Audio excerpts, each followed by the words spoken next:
Hello, I'm Doug Smith, and this is the 14 June 2013 edition of Portsmouth This Week. This week we're at the Portsmouth Fire Department, and our special guest today is Fire Chief Mike Cranson of the Fire Department. Thanks for coming aboard, Mike. You're welcome, Doug. Thanks for having us. We're right now in the dispatch room, which is kind of the central place where calls come in and where actions are taken and are started here. I wonder if you could just walk us through the process a little bit. Absolutely. So as you stated, this is the Fire Department Dispatch Center. Anytime someone calls the Fire Department for a non-emergency number, it rings directly through here. If somebody has an emergency, typically you'll dial 911.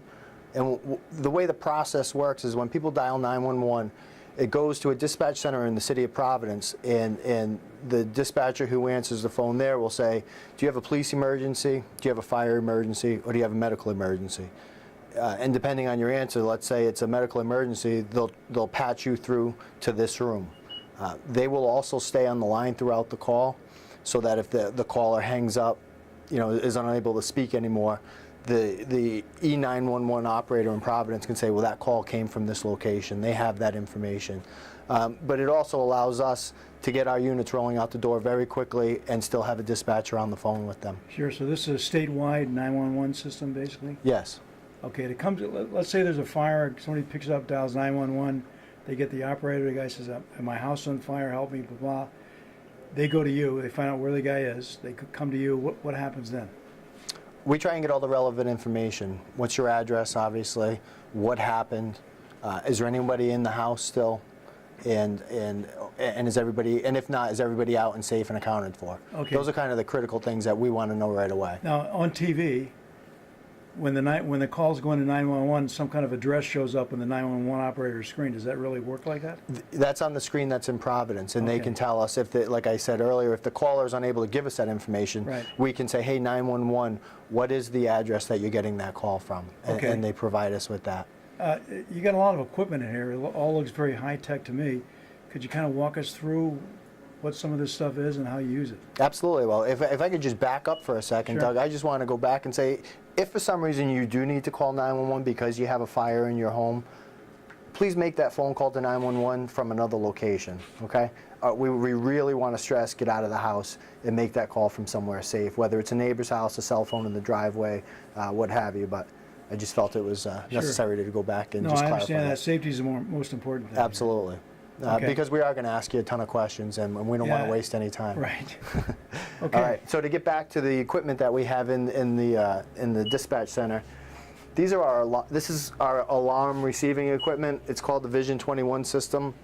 As you can see, we have two of them. They're actually identical pieces of equipment, and we have two of the same just for redundancy. In case one of them were to go down, we still have the other one working. Any business or school or other type commercial occupancy in town that is more than 10,000 square feet is required by the fire code to be connected municipally to the fire department.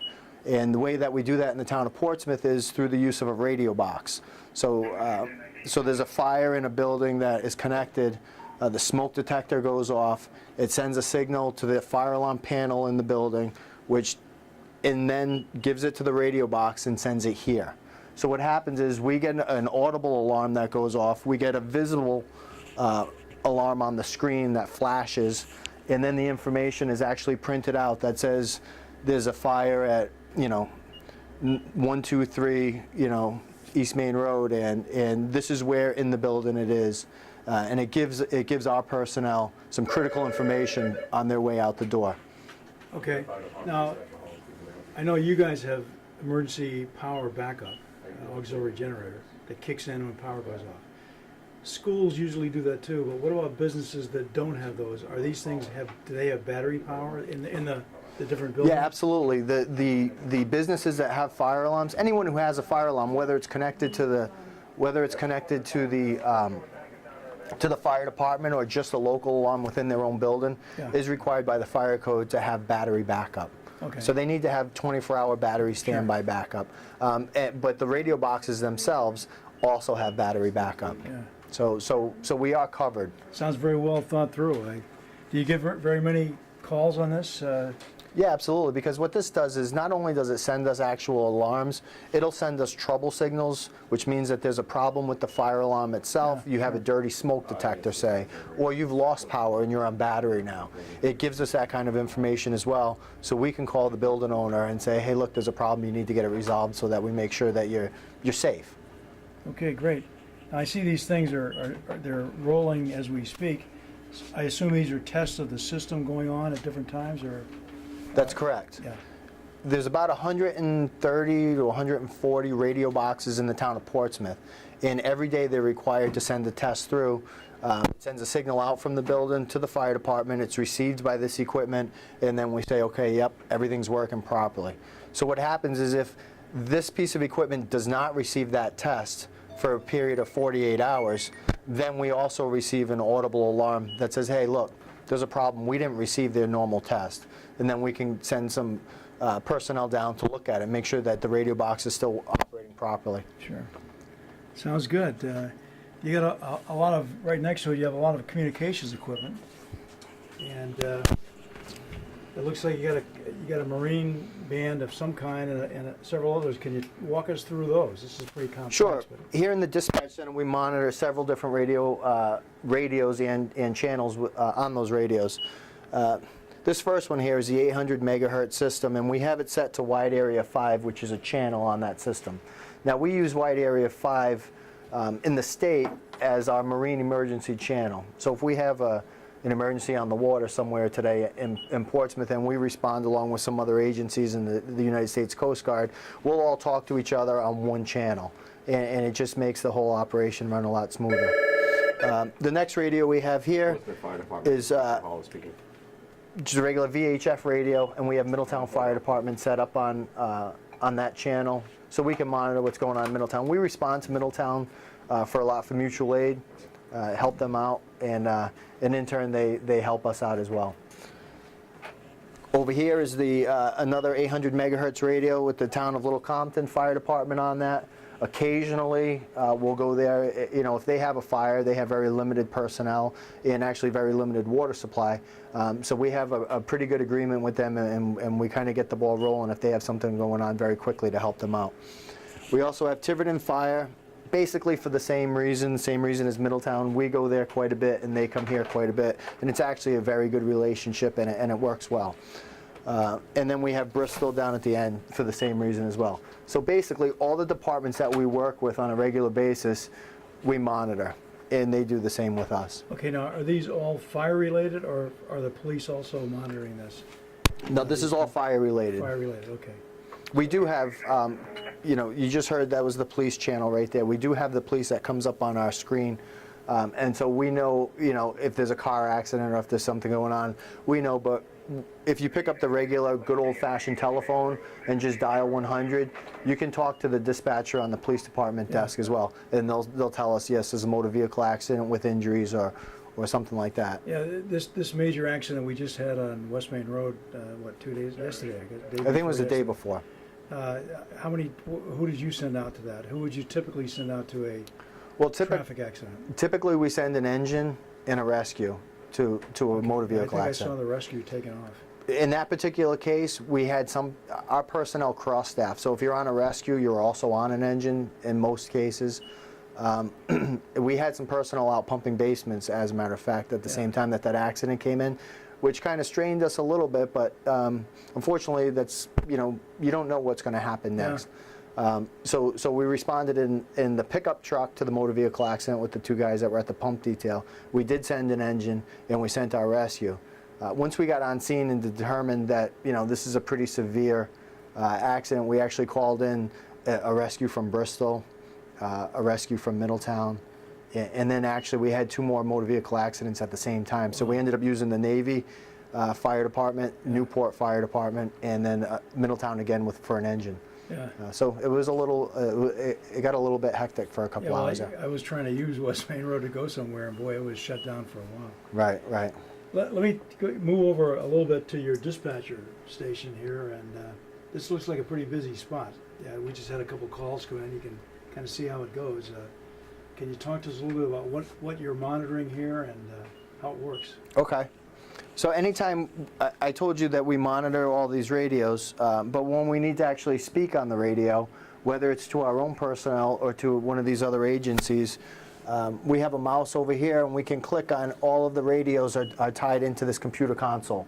So we have that set up there. If we actually have a call here, what the dispatcher does is the dispatcher takes the information via the telephone, writes it down on a piece of scrap paper, the old-fashioned way, and then quickly can just click on new call and start plugging in all the relevant information. So the benefit of that is if it's a facility that's already in our system and there's hazards there, like chemicals are being stored there, a lot of that stuff is already pre-entered into our dispatch software, and it'll pop up and give us a warning like, hey, don't forget that they have bad stuff there. And so then we will dispatch the apparatus. The call is then generated, and that next screen that's all blue, that just basically tells you the pertinent information. The call is for this type of emergency, and this is the location. And then if on the last computer it's an internet computer, and we have Google Earth kind of as our standby. So if we're going out of town in particular, we will be able to just Google an address, come up with an overhead shot of exactly what we're looking at. And if there's apparatus already on scene, we can very quickly determine if there's a better way to get into that scene. So that's great. If you look at this, Doug, this is kind of an interesting piece of equipment here. It's kind of dated. Excuse me, Rob. It's kind of dated, but what this is our card catalog. We have every street in town listed alphabetically in here. So if we just pull one out, at random, these are all the C's. Okay, so if we get a call right now for 44 Canton Avenue, very quickly we can look at Canton Avenue, and we know that it starts at Mass Boulevard and it runs to Common Fence Boulevard. We can say 44 is 1, 2, 3, 4, 5. It's the 5th house on the left coming in from Mass Boulevard. So very quickly our units, before they're even out the door, know where they're going and exactly where on the street the house is located. And it's got the hydrant location too, so you know. Yeah, we actually, the fire department assigns all the addresses in town. I think we kind of went over that maybe at an earlier show.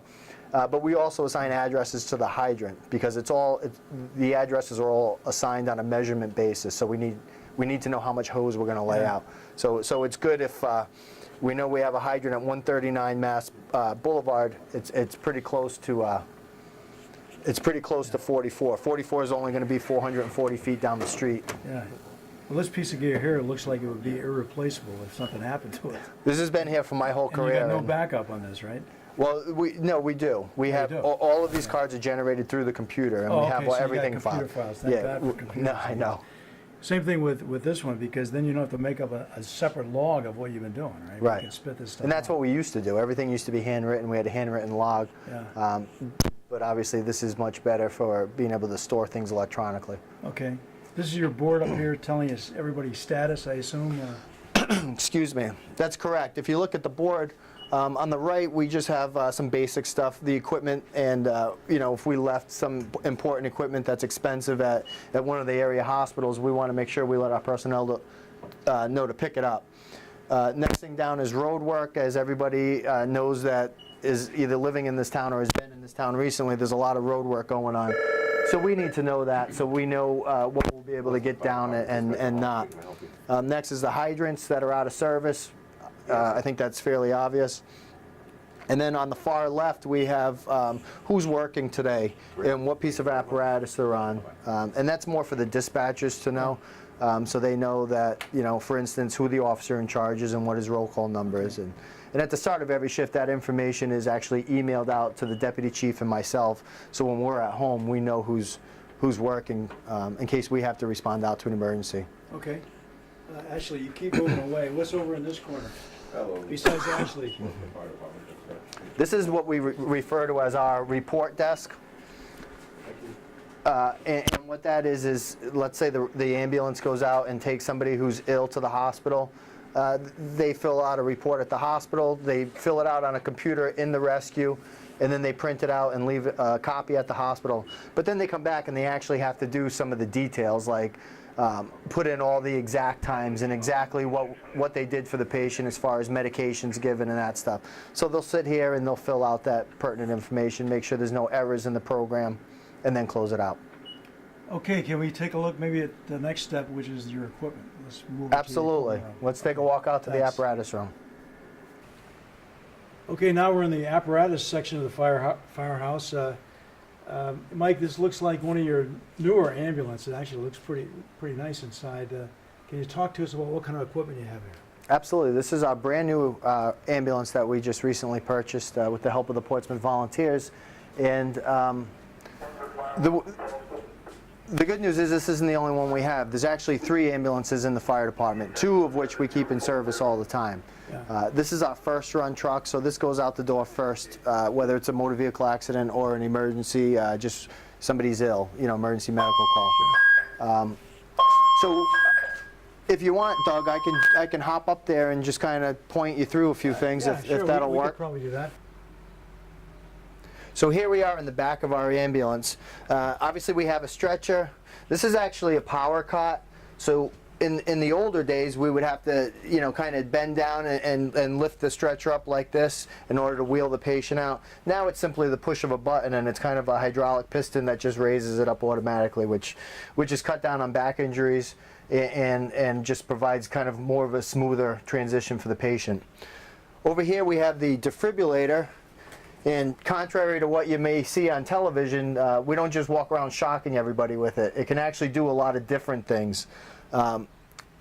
We can hook up the electrodes to a patient and take a very good and broad picture of the heart and figure out exactly if there is a problem, and if there is a problem, where in the heart it happens to be. And we can call the hospital and let the physician know that this is what we're seeing, and get the appropriate medication permission from him to administer it. And eventually that'll go automatically, that data, to a hospital once they get that.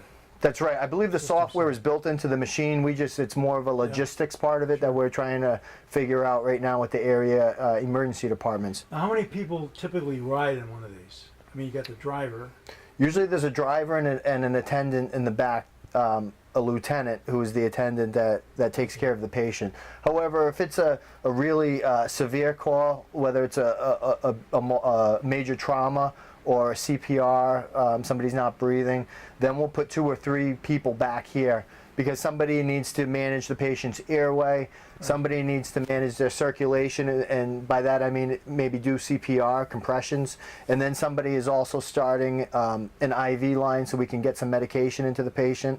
And then we may be doing some more advanced things, like actually putting a tube down into somebody's lungs so that we can provide a better airway for them. And you guys are fully stocked with the emergency type of meds you need, I assume. Right, yeah, we have a whole very large box full of medications that we give kind of on a standard without, there's several medications that we give without even needing permission from a physician. But we do also carry, some narcotics and controlled substances that are under lock and key at all times. So we only have access to those through the approval of a doctor. How many of your people are medically emergency trained here for this kind of stuff? 100%. Wow, that's incredible.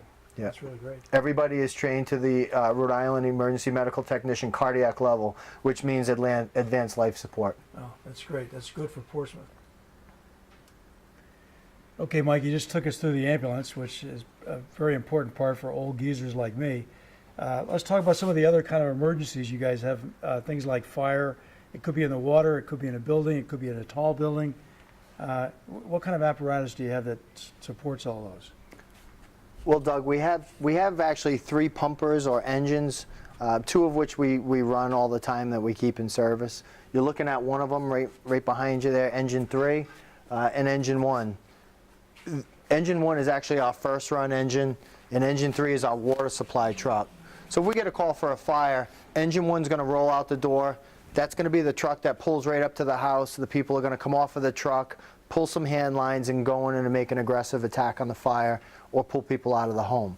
Engine 3 will be our second run engine that will stop at the fire hydrant, hook up the fire hose, and then turn that fire hydrant on and get the fire hose charged with water. Okay. So this is 3. This is engine 1 over here. That's correct. And these guys are basically pumpers? They're both pumpers. They both carry 750 gallons gallons of water on them in a tank. So that gives us a head start when we first get there while we're setting up the fire hydrant and the hose from the fire hydrant. Okay. One of the things I've always noticed about fire trucks, you guys keep them really clean. Is there any reason for that besides just keeping them clean? Well, you know, part of it goes back to, you know, we're a professional organization, and I feel because we are that, then we should look our best and perform our best. That's an excellent reason, and as I say, I've seen you guys out here working on these things. But it also does give us the opportunity to find a problem, you know, close up. Sure. You know, one day when you open the door to actually clean it and you realize that, you know what, we're starting to get some rot in here or something like that. So there's some kind of hidden benefits to it. But I see, for example, right now you're hooked up to an exhaust, I assume, so you can run them in here and run through, test all the equipment and all the gear on board? Yeah, what we found out, and kind of as a fire service industry, that the diesel exhaust, these trucks are all diesel, the diesel exhaust that's emitted produces some real dangerous, you know, chemicals in the soot. Particularly for inside a... Right, so every time we start these trucks up and head out of the station, you know, we get 2 or 3 trucks starting up at a time and they're blowing diesel exhaust around and then they take off. Yeah. So what we do now is, when this truck starts, that hose will stay connected to it, and then it'll slide down the track, and once the engine is out of the station, it actually releases on its own. Oh, so it's automatic. It's automatic.